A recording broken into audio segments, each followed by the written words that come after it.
Welcome back to another episode of the Unveiled. Now, recently guys, in manga and anime, there's been a certain series of work known as the Dark Trio that has emerged. Chainsaw Man, Hell's Paradise, and Jujutsu Kaisen. Quickly gaining popularity, these works are usually twist on the generic shonen formula, and a lot of shows continue to follow this. These three series all have one thing in common: realism, horror, and hard lessons learned, in my opinion.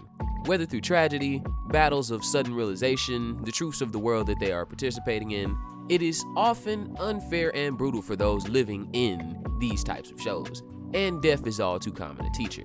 Today, I'd like to go back to Jigokuraku and or Hell's Paradise, whichever you prefer, to talk about a specific character's tenacity in the face of adversity. In Hell's Paradise, we see one common thing amongst the characters sent to the Forgotten Island for the elixir of life. Nearly all of them have something they have to overcome or have overcome in their lives, the ways that they were raised, how they were treated, etc., etc. The giant Rokuroda was literally just a child who wanted someone to play with even though he was responsible for the deaths of countless people. Gabimaru being raised to be a hollow, emotionless shell of a man, finding warmth, unconditional love, and vulnerability with his wife and trying to be there for her. Shigiri being raised as a woman in a male-dominated art of the executioner, constantly doubted and even doubting herself, but ultimately being amongst the most skilled of her order. And our subject for today's video, Tenza, rank 10 of the Yamada Isamon.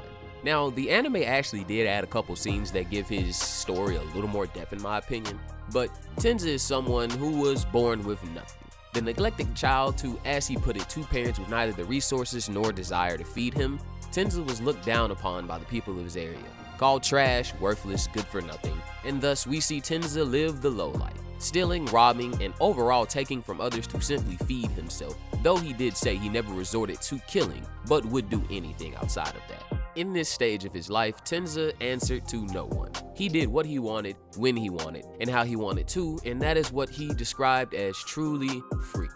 One day, Tenza encounters what seems to be a group of samurai who insult him, upon which the young boy literally lays down a beating of three armed grown men, like he literally beat them out of their sandals, but moving on, until he met the man that would change his life forever, Shion, by taking him under his wing. Tenza's story is not of good and evil, but of adversity. Born into lower birth, Tenza did what many children did to survive: simply struggle. Now, I tell you Tenza's backstory because, spoiler alert, please click off the video if you have not seen episode 8 or read the manga. I don't want to hear about, bro, you spoiled it. Tenza gets one episode, and while noble and heroic and heart-pulling, it ends in tragedy. Bro got packed up, to be honest. Sent to the island with the Isamon, Tenza guards the prisoner Nuragai, who I'll eventually give her own video, but what's pressing is that Tenza and Nuragai, along with the Chobe brothers, were the first teams to encounter the Tenzin. The Tenzin being 1,000 plus year old beings that were all once one and split to further development of their abilities.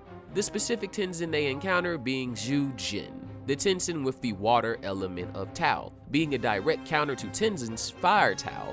This means so much more as the battle developed, as despite Tenza being prudent enough to run away when first encountering Shujin, and even landing what would be considered multiple death blows on a normal opponent, even if he knew about the development of his Tao, he ultimately had no way to actually kill or permanently damage Shujin. He didn't even know or understand Tao once again, and that kinda led to him basically just having the world's worst luck in matchups. Even despite the appearance of his master, the rank 4 Isamon, Shion, they are ultimately helpless in front of the godlike Tenzin. This is where we get to the core of what I like to call the will of a changed man. Once briefly away from Shujin, we see Tenza is truly a man of principle, essentially committing what would be treason as an Isamon by not executing Nuragai. This gets shattered by the reappearance of Jujin. Tenza, even from the start of their fight, never gave up once, nor did he try to run to save his own hide. Even after Nuragai was paralyzed with fear and his master rendered disabled due to a throat chop, Tenza stands before a god and, well, gets his shit rocked. This is a seinen, not a shonen, everybody. There's tragedy at every corner.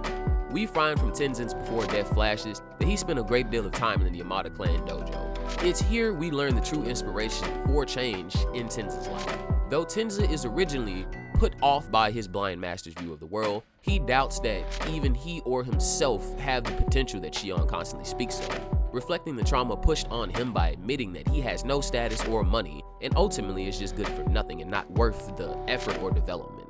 Tenza had internalized his environment, believing that he was trash, worth nothing, and he decided to leave the dojo. until he learns from another Isamon, RIP,